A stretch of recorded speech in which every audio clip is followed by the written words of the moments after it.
درست شنیدید، بالاخره بعد از 12 سال دارم برمیگردم کشورم ایران. تو این 12 سال از بس زمان زود گذشت که اصلا نمیدونم چه اتفاقایی افتاد. کلی اتفاقای خوب افتاد، کلی اتفاقای بد افتاد. توی چشم به هم زدن تمام شد. انگار همین دیروز بود که 17 سالم بود و از ایران مهاجرت کردم اومدم آلمان. الان 29 سالمه و توی این مدت 12 سالی که من اینجام فقط یک بار 2 سال پیش تونستم مادر و داداشمو ببینم و کل خانواده برای من الان غریبن. خواهرام بچه‌دار شدن، داداشام بچه‌دار شدن. هیچ کدومو نمیشناسم. کلاً غریبم. اون موقع که من از ایران زدم بیرون یورو 5000 تومان بود. الان یورو 130000 تومانه. کلی اتفاقات افتاده، کلی کشورمون عوض شده. جایی که بزرگ شدم، جایی که مدرسه میرفتم، جایی که زندگی میکردم عوض شده. ولی توی این تمام 12 سالی که من تو آلمان بودم هیچ وقت حتی 1% از ایران بدم نیومد و همیشه دلم برای ایران تنگ بود و دوست داشتم که یه روزی برگردم به کشورم و امروز این اتفاق افتاد. بعد از 12 سال دارم برمیگردم ایران.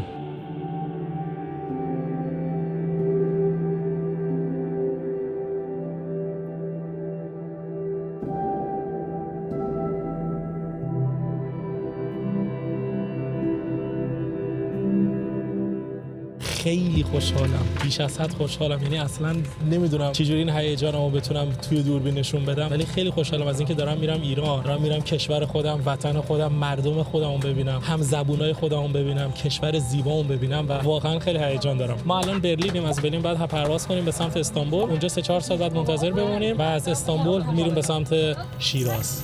Let's go.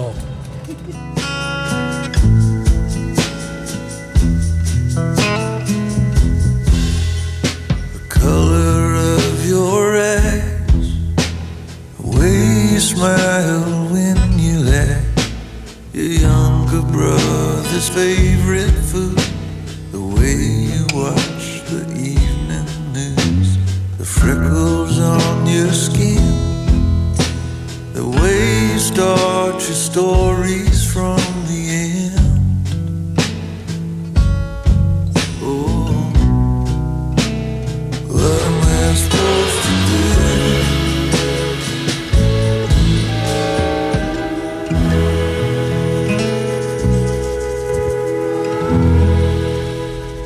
و به ما بالاخره رسیدیم فرودگاه استانبول. بچه‌ها پرواز مستقیم از اروپا به سمت ایران نیست متاسفانه. 3 ساعت پروازمون طول کشید، از برلین رسیدیم استانبول. الان هم 3 ساعت من باید اینجا بشینم تا پرواز بعدیمون که به سمت شیراز هست پرواز کنه. واقعا خیلی خوشحالم، خیلی هیجان دارم، اصلا نمیدونم چجوری بهتون بگم. بعد از 12 سال دارم برمیگردم وطنم، جایی که بزرگ شدم، جایی که از خاکشم، جایی که واقعا احساس راحتی دارم. و تو این 12 سالی که من تو اروپا بودم بچه‌ها من یک بارم ایران نرفتم، ولی به جاش شاید بگم بیش از 30 تا کشور رو رفتم گشتم، ولی تو هیچ کشوری احساس راحتی نداشتم. همیشه یه احساس غربت داشتم. اینم واسه اینه که از خاک اون کشور نبودم. این همیشه من با یه زبان دیگه صحبت می‌کردم، با فرهنگشون آشنا نبودم و احساس غربت داشتم. و الان که دارم برمیگردم به کشور خودم از درون خوشحالم که مردمان کشورمو می‌بینم. تو این 12 سال خیلی دلتنگشون شده بودم. جایی که بزرگ شدمو می‌بینم، خانواده‌مو می‌بینم، دوستامو می‌بینم، محله‌ای که توش بزرگ شدمو می‌بینم و واقعا دلتنگ ایران شدم. تو این 12 سال بچه‌ها شاید اگه دروغ نگم بهتون بیش از 20 بار خواب ایران رو دیدم. مثلا خواب دیدم که تو خونه مادرم هم صبح بیدار شدم، بعد یهو چشامو که باز می‌کردم می‌دیدم من تو آلمانم، بعد هیچ کس هم نداشتم تو اون تایم و خوشحالم. الان خیلی خوشحالم، دیگه زیاد سرتون رو در نمیارم. ایران می‌بینمتون. 4 ساعت دیگه میرسم به فرودگاه شیراز و اصلا نمیدونم که کی قراره بیاد استقبالم. برای اینکه میخوام خانواده‌ام ببینم و بدونم که کی اونجاست خیلی هیجان زدم. اصلا نمیدونم تو این 12 سال شهرم چقدر تغییر کرده، آدما چه جوری شدن و اگه بخوام دقیق بهتون بگم این 4 ساعت به اندازه این 12 سال داره برام میگذره.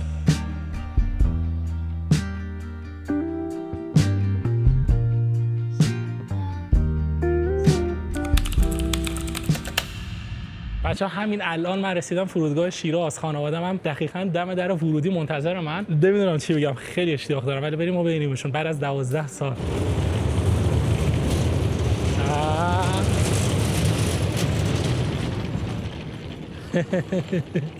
سلام سلام سلام. اول از مامانم.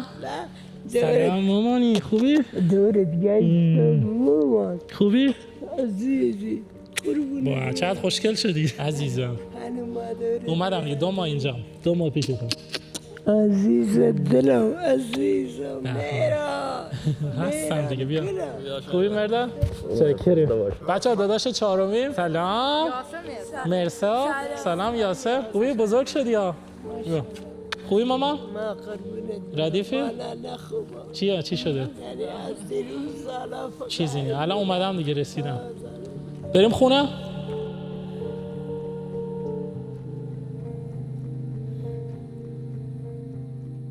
داداشی بازم بعد از چند سال بعد از 1 سال و نیم سلام دست در نکنه زحمت کشیدی و مهدی چطوری خوبی ردیفی سلامتی و بزرگ شدم انا سلام خوبی به به مجید خوبی مجید قربونت تو سلامتی ردیفی خوشحالم میبینمتون سلام خوبی سلام خوبی شما سلام تو کی فرزاد با دست درد نکنه روشنک دست درد کلی هدیه دارم براتون بیا بوس بده آقا یه چیزی می‌خواستم بهتون نشون بدم 12 سال پیش که از ایران رفتم ببخشید ولی این تیشرت تنم بود امروز هم با همین برگشتم بعد 2 تا سایز نگرد آره یه پاره شده 2 روز از اومدنم به ایران گذشت بچه‌ها تو این 2 روزه من تمام مدت پیش خانواده تو خونه بودم بعد یه بار رفتم سر کوچه موامو اصلاح کردم خوشگل شدم امروز براتون و امروز قراره که ما یه ذره تو شهر رو بگردیم و ببینیم که چه چیزایی تغییر کرده من واقعا شبیه اصحاب کهف شدم بچه‌ها جدی میگم من وقتی که از ایران زدم بیرون من 1000 تومانی تو کیفم بود و این 1000 تومانی یادم میاد مثلا یورو 5000 تومان بود ولی الان یورو شده 130000 تومان بعد برای من سوال الان با این چی میشه خرید اون موقع چه میدونم یه نوشابه میشد باهاش خرید امروز داداشم هم همراهمه بچه‌ها مسعود فکر کنم تو ویدیوهای ترکیه میشناسیدش میران الان که بعد 12 سال اومدی تو ایران میخوایم تو شهر بگردیم ببینیم چه تغییراتی رو تو متوجه میشی تو چیزایی تو حسش من میکنی از همین الان تغییرات رو میبینم بچه‌ها اول از همه من اولین باری که این کوچه رو دیدم مثلا این خونه رو دیدم کنار همه احساس کردم اینا شبیه ماکتن بعد کنار هم اینجوری کاشته شدن الان اومدیم سمت خونه‌ای که قبل از اینکه من از آلمان برم اونجا زندگی می‌کردیم بچه‌ها خونه دقیقاً پشت سر منه ما طبقه دوم زندگی می‌کردیم و الان من بعد 12 سال دارم اینجا رو می‌بینم یادش بخیر دقیقاً همینجا بچه‌ها من با همسایه پایینی دعوام شد دماغم شکست بعد یه موتوری داشتم بچه‌ها اینو من ساختم یه موتور داشتم موتورم از اینجا می‌بردم این داخل یادش بخیر اوه حاجی صاحبش اونجاست اینجا همسایه‌مون بود باش بازی می‌کردیم اون پشت همچنین ولی کلا دیزاینش رو یادم رفته خیلی باحال بود بعضی وقتا رو پشت بوم این ساختمون می‌خوابیدیم واقعا یادش بخیر خیلی حال کردم بعد 12 سال دوباره اینجا رو دیدم بچه‌ها خدایش یه چیزی دیدم یه صحنه تاریخی آقا اینو من نوشتم فکر کنم 13-14 سال پیش بعد این اسپریا واسه این بودش که من با این اسپری مشکی یه موتور CG 125 داشتم بعد این دستگیره کلاچ ترمزشون که رنگش چی بود رنگش سیلوره اونا رو من مشکی می‌کردم مشکی مات خیلی خاص میشد بعد اون اسپری اضافه اومده بودم اینجا اسممو نوشته بودم یادش بخیر حاجی باورم نمیشه بعد 12 سال اومدم هنوز که هنوز این اسپری ردش هست خیلی اسپری خوبی بوده یعنی یادم نیست چه مارکی بوده ولی هر اسپری بوده دمش گرم زنده باشی خیلی ممنون روزتون بخیر خداحافظ بچه‌ها همسایه‌های 12-13 سال پیش هم دیدم اونا منو میشناختن من هیچ کدومو نمیشناختم یادم رفته بود تو محله قدیمیمم واه بچه‌ها خداییش چهارشنبه سوری اینجا رو قوقا به پا می‌کنیم بعضی شبا اینجا آتیش می‌زدیم قشنگ بعد من هر روز تو اون تایم که مدرسه میرفتم اون موقع دبیرستانی بودم موتورمو در می‌آوردم از اون پارکینگ خونه میرفتم ته خیابون سمت راست بعدش مستقیم می‌خوردیم به چهاره پارامون سر چهاره پارامون مدرسه‌ام بود یادش بخیر این زمینه فکر کنم 100 سال همینجوریه 100 سال همینجاست بعضی وقتا اینجا رو پاتوق می‌کردیم مثلا میشستیم اینجا بعد قرار دعوا معوا داشتیم مثلا یا اینجا انجام می‌دادیم یا اینکه اون پشت یه زمینی دیگه بود کلا زمین خالی بود بعد اونجا هم قرار دعوامون انجام میدادیم حاجیتون دعواییه جدی میگم بچه‌ها اینجایی که می‌بینی یه پارک فکر کنم اینجا کلا زمین بود اصلا چنین چیزی نبود اون ساختمونای پشت هیچ کدوم نبود اصلا همه جا تغییر کرده واقعا انگار وارد دنیای ماتریکس شدم I've been trying to break through. I've been down a چطوری؟ کریم خوبی همین؟ اجماع شدیم ها چون بعد از 12 سال بعد از 12 سال خوبی؟ چکرم خوش تو می‌گذره، ردیفی اینجا چی کار سلامتی. می‌کنی؟ از مگه این تو مغازه همبرگری گرفتی. نبودی؟ اینجا هم گرفتیم به سلامتی خوبی خوش بچه‌ها ما می‌گذره. تو همبرگری 110 کار می‌کردیم بعد یادم میاد اینقدر کارم بد بود منو می‌خواستم بندازم بیرون، بعد امینه همیشه هوای منو داشت میگه اینجوری کن اونجوری کن. آجی دمت گرم، عشق منی. روز آخر خوشحال شدم دیدمت. روز آخر که می‌خواستی بری. آره اومدم روز خداحافظی آخر کردم. اومدیم اینجا رفتیم یه دوری زدیم رفتیم یه جایی نشستیم. آه اینجا رفتیم. اصلا هم قهوه خونه نبود. نه بابا قهوه خونه نبود. خیلی خوشم. من از مسعود، از محسن، از بچه‌ها تمامی جویای اول بودیم. ولی ما باعث افتخاره که دوستمون الان اونور ببینید بازم شاهد موفقیت هستیم تو این استا دنبالت میکنیم. خیلی خوشحالم به این رتبه رسیدی. دوست دارم جایگاه خیلی بالاتر از این باشی. چون لیاقت شده. هر کی هم باشم کوچیکتم. نه بابا عزیزم.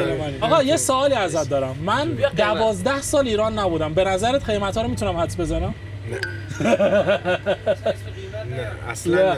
حالا یه چیزی بهت نشون بدم وایسا. بچه آخرین باری که من از ایران زدم بیرون این تو جیبم بود.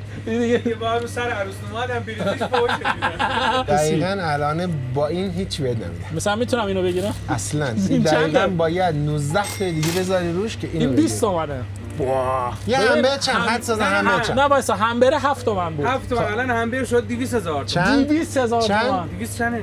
همبر 300,000 تومن. 300,000 نوشابه قطی شده 50,000 تومن. موقعی که می‌خوردی 500 تومانی بود مردم. دقیقاً با یه الان هیچ بد نمیده. کیلو الان آقا میخوام برم با این پول چی میتونم بخرم؟ الان این کیلو چنده؟ کیلو 350 360,000 تومان 3 تا دونهش میشه. اوکی بچه‌ها کیلویی 350 است. برو 10 گرم شد 3 تومن. یعنی اینو بعد تقسیم بر 3 کنیم. اینقدر بسته. همینقدر بسته. نه اونم بده. اونم سلام. این نه دیگه 1000 تومن. این شد 1000 تومن. این شده این. گیرت میاد. این شده این. 10,000 تومنه. 100,000 تومان. آجی اینجا 100 نوشته. من یه دونه از اینا تو جیبم بود رفتم یه آب معدنی بخرم. 5-6 تا از اون تو جیبم. بعد گفتم چند میشه؟ گفت 10 تومن. بعد یهو من شمردم 5 تا از اینا بهش دادم. بعد داشتم دنبال پول میگشتم. گفت چیکار می‌کنی؟ 5000 آره گفت چیکار می‌کنی؟ گفتم من 5 تا بیشتر ندارم. 5000 تا بیشتر ندارم. گفت نه این کافیه دیگه. بعد گفتم مگه این هزاری نی؟ گفت نه این 10 تومانیه. بعد یهو نگاه می‌کنم از کجا اومدی؟ آقا یه دونه ایستک الان چند شده؟ من میگم 20. 40 آ بالش زده؟ بالش زده. بچا ایستک شده 40. یه دونه از این سنیچا چی؟ مثلا این کوچیکا. اینا یادم میاد 100 200 اینا بود. الان 38. 38 تومن. پشما. بچا سس خرسیا یادش بخیر. اینم قیمت زده؟ آره. چنده این؟ 63 تومن. 63 تومن. تو فرض کن 7 تومن میدونی همبرگر میتونستیم 9 تا همبرگر مخصوص بخریم. همبرگر مخصوص گرون. همبرگر معمولی 2000 تومن بود. بله. مخصوص 7 معمولی 2. میتونستیم 30 تا همبرگر. گذشت اون روزا. همین جان تون ماهی چند الان؟ تون ماهی 108. 108 تومن تون ماهی. 100 یورو هم کمتره ولی مثلا تو آلمان تقریبا 2 تا 3 یورو در میاد تو یه دونه تن ماهی. ولی حداقل درآمدی که میگیری ساعتی تقریبا 14 یورو. به عنوان یک کارگر حداقل درآمد 14 یورو. تو ایران چنده؟ 108 مثلا تن ماهی ساعتی چند اگه بخوای کارگری کنی بهت میدم؟ کارگری روزانه الان شده روزی 1 تومن. ساعتی؟ یعنی ساعتی حدوداً 130 تومن.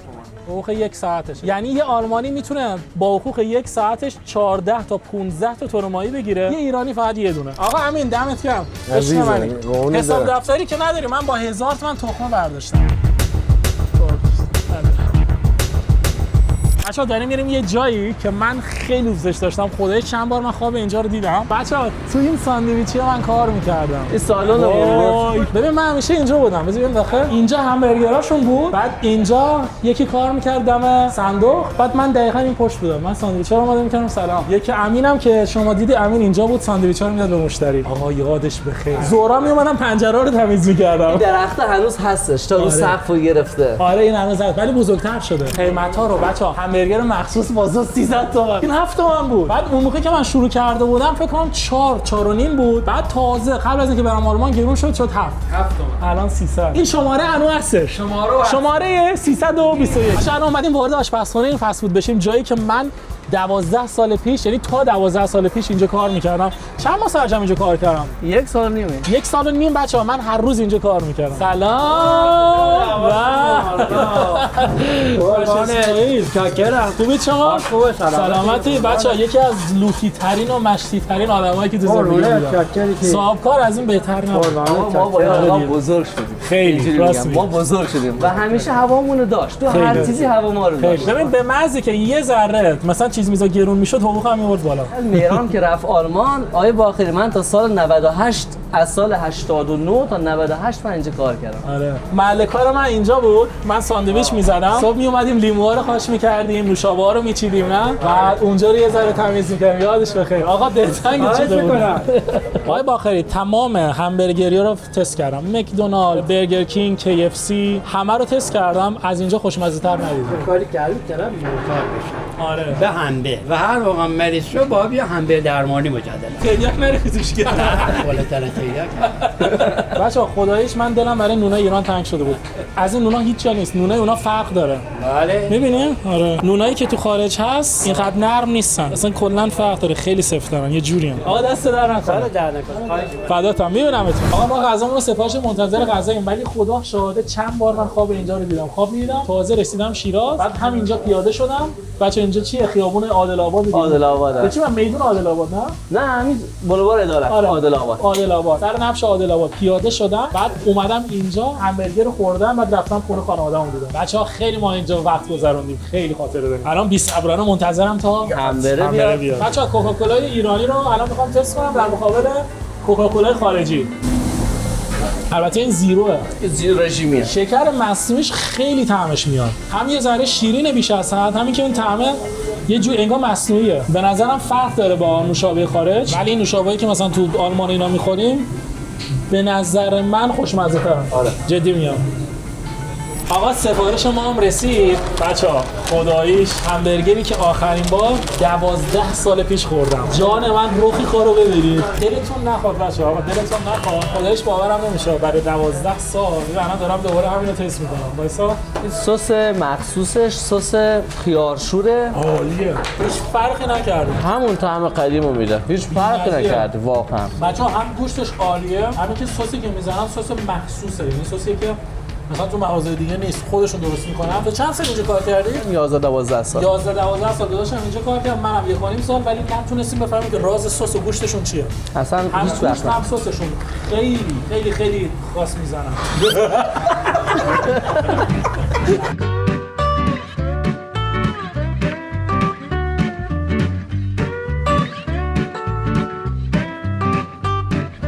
آقا من الان یه مغازه ساعت فروشی دیدم بعد دارم اینجا رو میبینم خیلی جالبه ساعت‌ها رو. من تو زندگیم رولکس اینجوری ندیدم. اینا هم جالبه. یه رولکس این و بعد اون جلو رولکس سابمارینا سمت چپ یه رولکس دیگه خیلی برام باحال بود. حتی کازیو دیزاین اون ساعت بالایی شبیه ساعت منه. فکر کنم کازیوه. اینم بهتون میگم که بچه‌ها برند رولکس خیلی گرون میفروشه واسه کسایی که تو اروپا و آمریکا. اینجا ولی تو ایران خیلی ارزون تره. یعنی هیچ وقت از اون ور نخرید. اینجا خیلی ارزونه. این رولکس اینجا میده 10 تومن.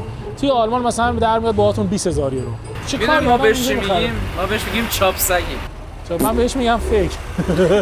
آقا بعد از 12 سال بچه‌ها ما وسکبر رو پیدا کردیم که همینجام کار میکنه و قراره که با موتورش یه دوری بزنیم. من سی جی رو 12 سال ندیدم. راست میگم جدی میگم. الان امکانش هست بخورم زمین. دقیقاً در به همین همبرگریه با گلگیر جلو رفتم تو اتوبوس. حالا جلو وسکبر نگو موتور از اونسونا. نه نرفتم. اتوبوس رفت اومد. اوه خداییش حال کردی؟ کلاتش شکسته حواست باشه. بچه‌ها یه بار من اومدم رو موتور خودم اینا رو باز کردم که با اسپری رنگ بزنم. بعد اینجا یه سیم بود اینجا هم یه سیم با اینا رانندگی می‌کردم. بعد افسر منو دید گفت من اصلا موتورتو نمیخوام بگیرم استرس داشتم. فقط بهم گفت تو چی رانندگی می‌کنی؟ بعد یه ذره هول دادم. بعد سیمو کشیدم زدم دنده یک باز دادم رفتم با سیم. اما حداقل آهن باش. هر از گاهی زنگ اون بزن. بده بره. و دستاندنت سخت خوشگلمی سرشلم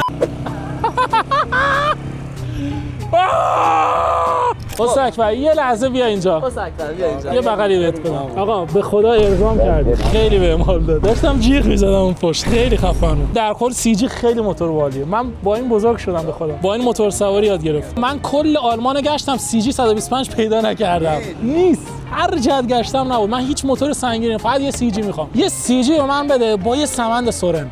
هیچی از این دنیا نمیخوام. بچه‌ها به زودی قراره که کلی ویدیو خفن تو ایران بگیریم. اصلا دوست دارم خاک این کشور رو ببوسم. آقا من برم یه دور دیگه بزنم.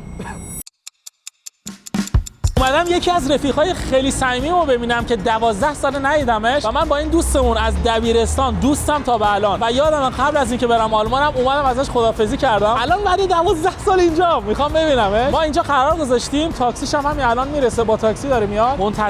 منتظریم نمیدونم احساس میکنم خیلی تغییر کرده. حاجی دیدمش همین الان اومد. محسن چقدر تغییر کردی.